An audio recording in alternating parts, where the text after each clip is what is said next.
So the first thing we bought was a chandelier in between. It's the old FC Osler chandelier, and it's really, really stunning. We got from an antique shop for a ridiculous amount of money. It is then that I realized the client was serious, and then we went on to detailing and sort of working. So almost everything in this project is customized. Everything, the columns, the tables, the furniture, the lights, the screens, the floors, everything. This was another project we did in Jaipur. It's called Shikar Bagh. It's very close to my store, and the landlord he used to run this really shabby little shed and have people sitting on ugly dining tables and get non-dancers to come into the Kalbelia dance out here. Absolutely embarrassing. And I told him that you cannot have that, and why don't I make something for you? So we made this structure. It's a steel structure, but we've had infill walls of masonry, and it's supposed to look like a shikar bagh, or a place where one would hunt from.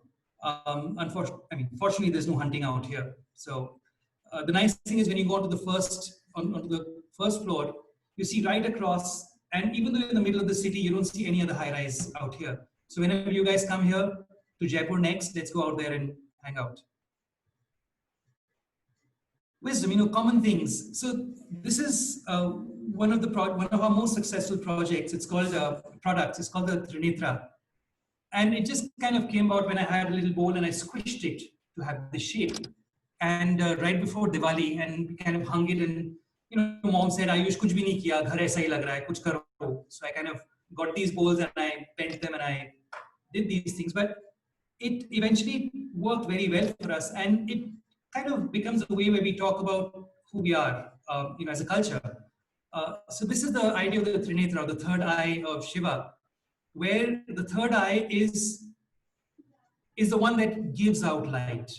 In the sense, it is the one that shows you that the world is nothing. It's Maya. And the other two eyes that we have are the ones that receive light and receive the Maya. So it kind of becomes a way where we talk about these sort of theoretical aspects of our culture. And this is another one. This is called the Shiva Jug, which is it's made in copper. It's got a beautiful counterbalance, and when you invert it, when the balance comes up, there's a shivling inside it. Again, it kind of picks on these subtle things. So, we look at Anantaya as a craft culture, place, because both don't survive without each other. We very often look at craft as something that reminds us of who we are, but what we are changes.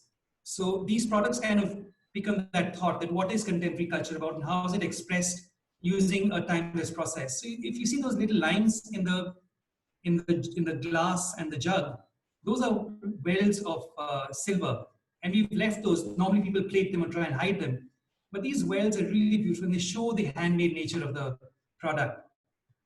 Each lid is custom made to fit each jug, and when we make hundreds of them and we take them apart, it's one nightmare to put them together again, but it's worth it. This product won the UNESCO Seal of Excellence a few years ago. And then there's our language. Devanagari is such an incredible language because it is what we speak. And if you've traveled anywhere, you can write something in German, French, Swahili, anything in Devanagari and pronounce it back the right way. How do we talk about it?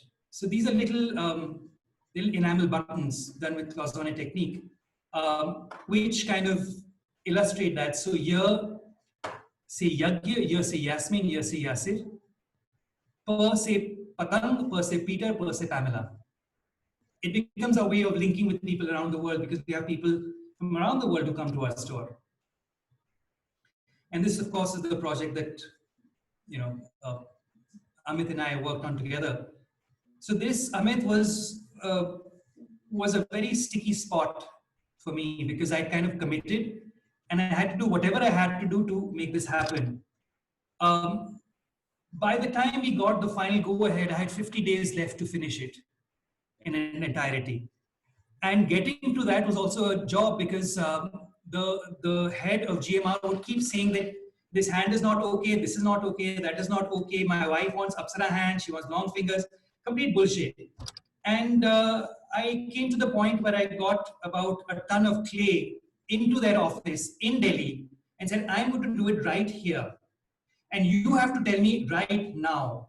And I'm surprised I could speak like that to the CEO of GMR, but I was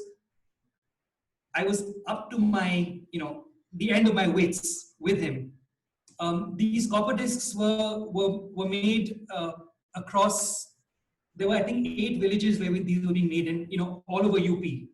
And I had people who were going to all these villages to check, because if there's any error, it won't fit. Because all the back of this is a tessellation, it's a 3-point tessellation. An error gets magnified and then it won't work. So this had to be a super precise job done in 50 days. So it was, I mean, there were times that I didn't sleep for like 8 days at a stretch just to get it done. But it finally happened, and I think we were perhaps the only people who had actually managed to finish anything before the airport opened. It was a fantastic experience for me. Very harassing, very nerve-wracking, but for me, it gave me the confidence that yes, I can do it. And Amit, I don't know whether you remember that fat woman. What was her name? The project manager. I know whom you're talking about, but I don't remember names. Yeah, no, good. I think she's one of the very forgettable kinds in any case. But she was on my case, and I had to report like twice a day. They would ask for a project report. What is the update? And this was before Google spreadsheets and all that were there. So it was, I mean, they were there, but we weren't using them. So it was a really fun project, and fun in a different kind of way. So this was a project that, it's very dear to me. The charpai, I think, is probably one of the most sophisticated objects of furniture in how light it is on the environment, how simple it is to make, how responsive it is to the users, and how customized it can be to each and any one of people who get it. So this is when the Serendipity Arts Foundation, they asked me to suggest a project, and I said, why not the charpai? This project had 4 parts to it. It had the exhibition, which is actually much bigger than this, where we created a small space which shows that a charpai is genius in plain sight, because a charpai would never be available at a store. But it will be available at the guys who sell bamboo or the guys who sell rope. They would have these 4 legs tied to each other. And you buy that and you get the rest made, which is the ultimate DIY and the ultimate flat pack, much before IKEA. So we did this project. We had the exhibition, we had a competition, and we had workshops in different cities. In Pune, Nishma Bala were there, Delhi, Pune, Jaipur, Ahmedabad, and Bombay.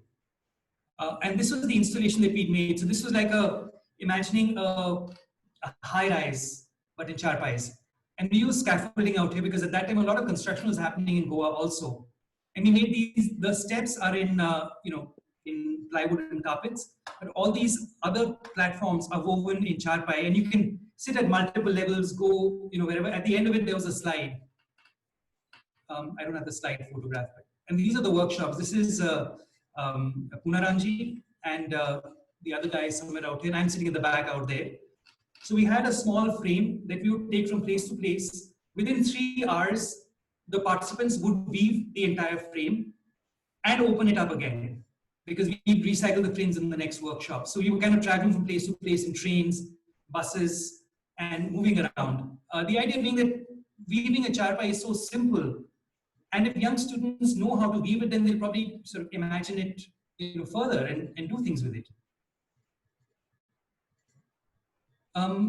These are other things. So, unlike journalists or people who can make cartoons or draw like Alan, the only tool we have is to make products. And at one time there was this big furor about the NDM, or the New Delhi Meta something thing, which is like the superbug, which cannot be cured.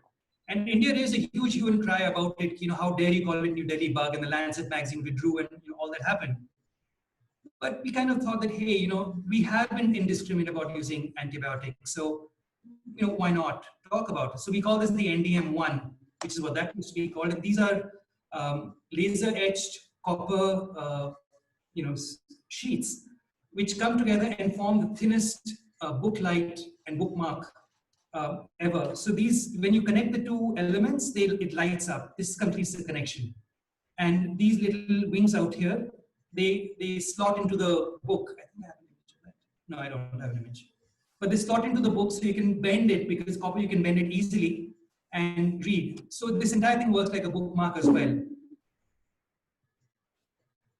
And again, when you talk about, if you want to say something, so this is, it's a paper mache box, which is in the shape of a gun, perfectly useful, the way it is. But the question is, we've normalized so many things. We've normalized violence in Kashmir. It's normal now.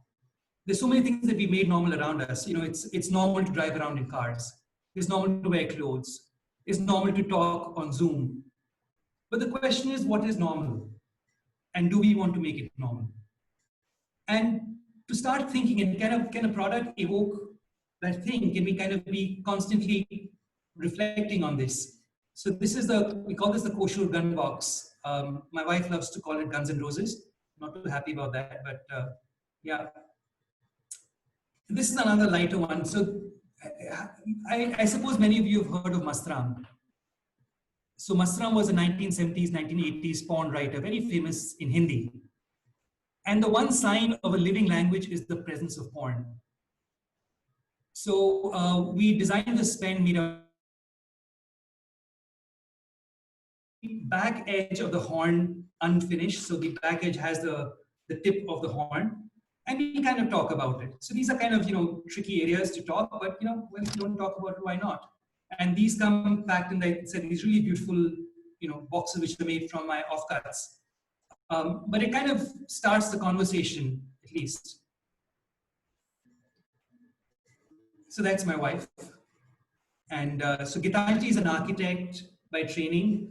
But when our second daughter, Tanaya, was born, she said, I'm not going to go on sites. I think my space is home. And this is where I'd rather be.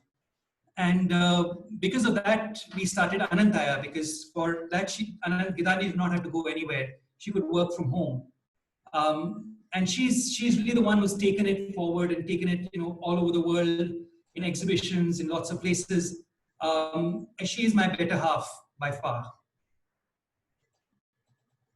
In NID, many of us might have done the craft documentation.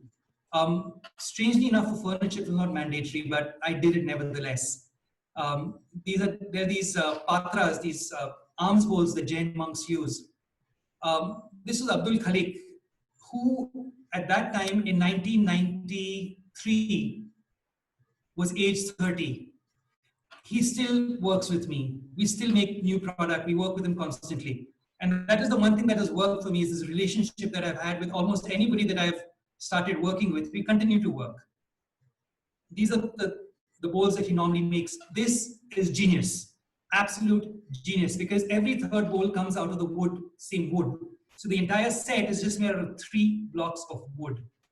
It's a skill which is not there in any other part of the world. It used to be there, but these are the only people who know it now. These are the products that we make with him. So in a way, somehow carrying the memory of what somebody actually is already making into something new and workable is really nice, because they get what we make. We are kind of fussy about having the artisans know completely what the product is, what it's going to end up being, because in a way, they kind of put their heart and soul behind that idea then. They're not just makers for us. We live in Jaipur, and we kind of get very hassled about the environment and these big ideas. But the thought comes that if I cannot change what is around me, what is the point of these big thoughts? So Mahi Roj is a festival that we do in April around Earth Day, which is the 22nd of April. It's kind of silly to have an Earth Day, because what are the other days? Like, what, Pluto Day? Like, why? So Earth Day every day is what Mahi Roj is about. And Nishma and Bala have come there also. It's a very intense 10 days. We have workshops, talks, walks, tours, the works. And Gitanji is the person behind this. She's the one who actually makes it happen. She's on the ground. And Sky Morrison is here with us also. So Sky is the person who brings the academic and the quality rigor to it. And Gitanji is the one who makes it happen. I just sort of participate and enjoy it. And talk at times. That's Sky out there. Sky, that's Manish Tibrewal, Madhu's husband.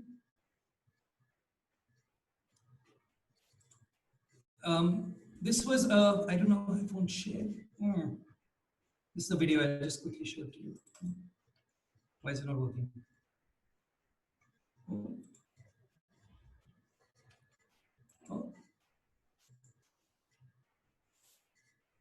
There's something wrong. I'll share this video with you. Oh, sorry.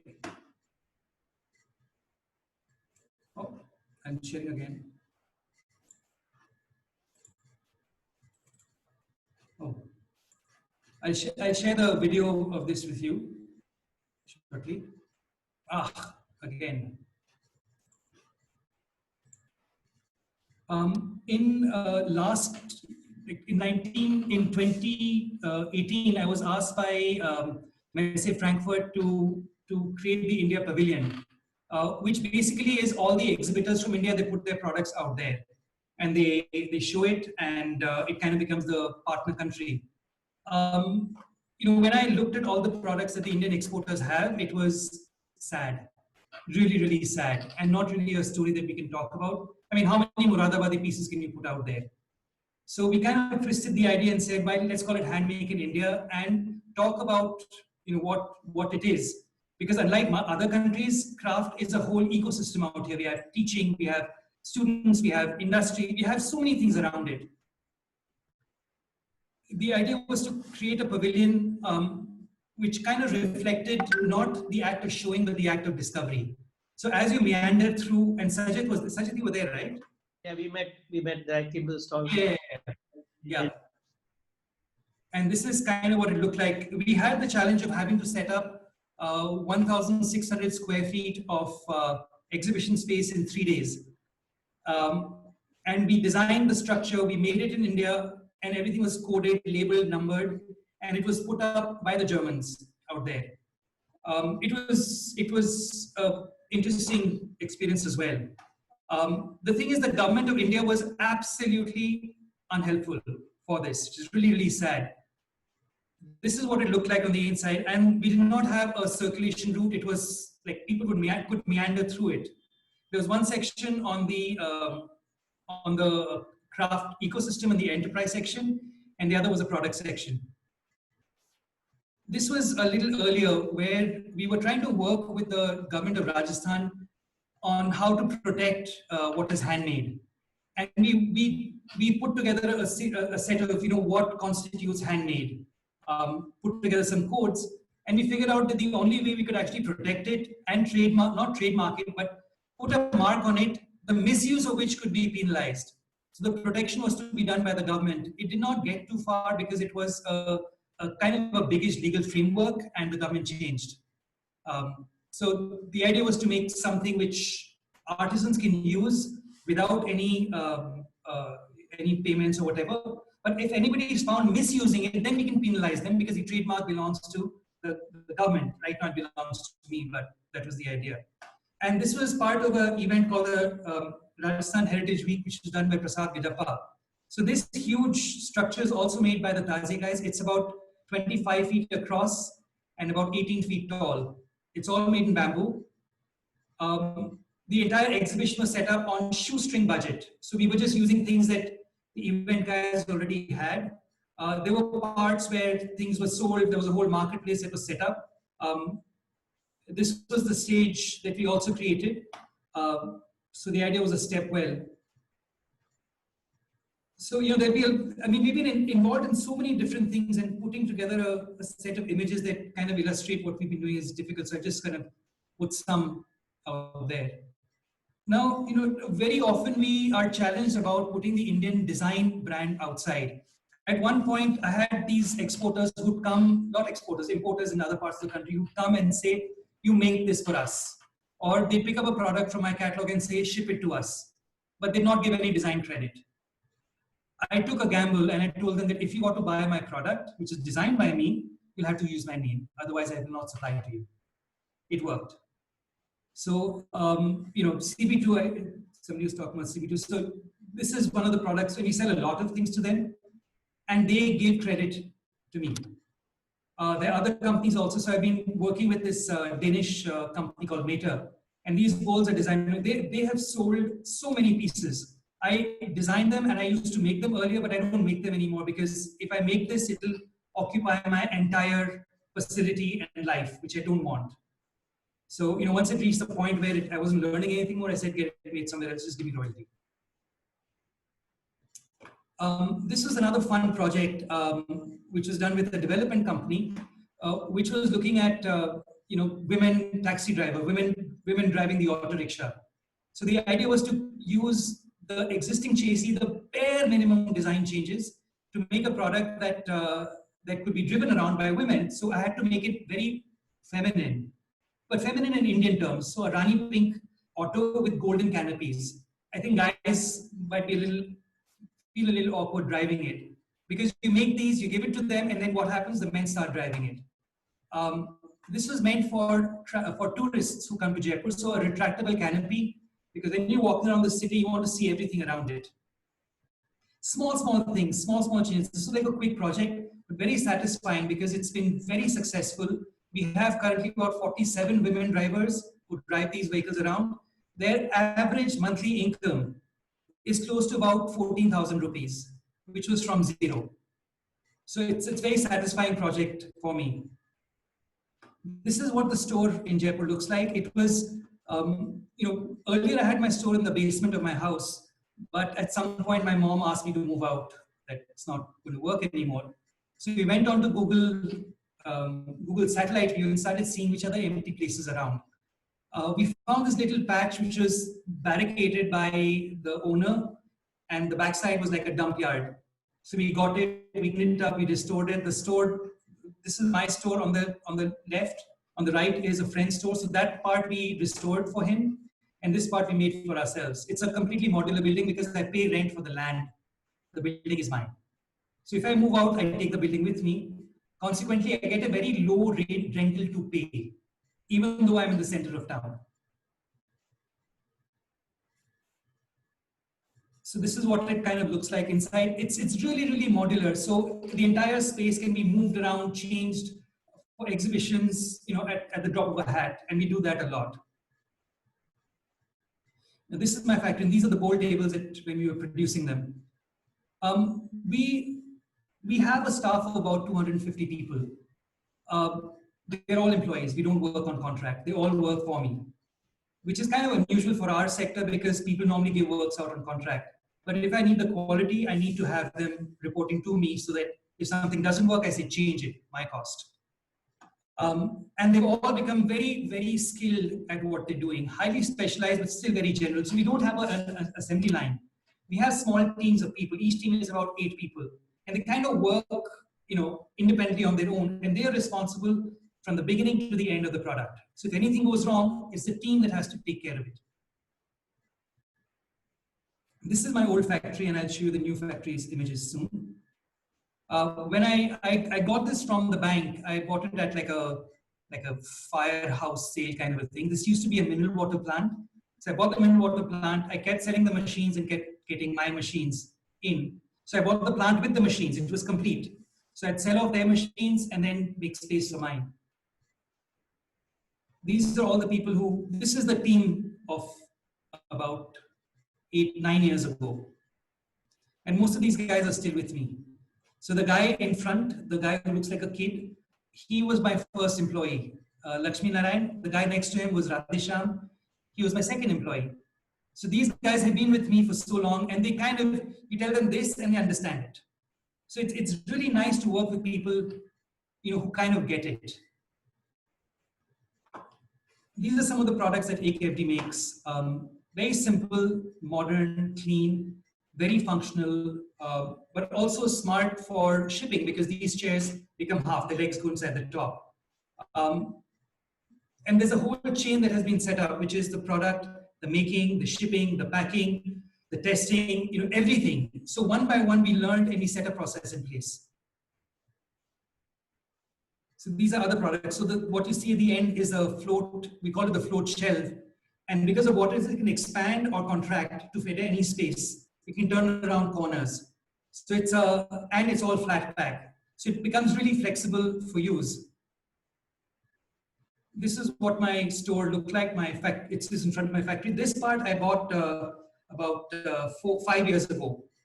And this was a PVC plant that we sort of cheeked up, we cleaned it up, we rebuilt it and made it this.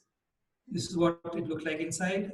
These are some of the awards. Now, this is one award that we won last year, which was the best employer, best employment generating MSE small manufacturing company. And this was a national stage. So I was very chuffed by this award. This is the first business award that we got, which did not factor in design or any of the other things. You want to take up some questions which we have? Sure. There's one from Viber, which is, are you getting any MSE sector benefits from the multi-crore economic packages which are announced now? Of course. You are. Of course, we're in line. The government giving out money, we're in line for it. So we expect some relief to come from there because we're really, really stretched, like extremely stretched. We have clients who kind of said that they don't have money, so they're not paying. I have outstandings of over 2.5 crores in the market. We're kind of hand to mouth. So yes, we are really looking forward to the government giving us money. I'll just add something over there. The government has made a lot of announcements, but on-ground action on those or a design protection process that you get into? So we do have a patenting process in place. So the moment a new product is done, it goes to the shooting, it goes to the lawyer, all that happens. But honestly speaking, in India, you can't.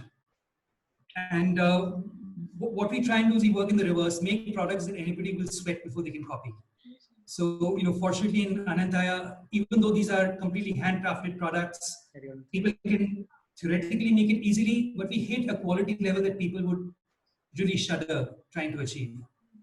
So we just try and beat the curve by that. I think another thing I would like to add is that Ayush also does a lot of new products. So he's in a sense innovating ahead of the copycat. So I think, by the time it's done and he's sort of created something new, he's already on to his next trick. So, he's innovating and coming up with a lot of ideas all the time. It's a bit like all those explorations he used to do. He's still doing them, but now he's making money with those. Yeah. He is very, very prolific. I mean, every time I go to his store, you just want to buy it all. It's really like that. It's like a treasure trove. Ayush, can you put your share screen on?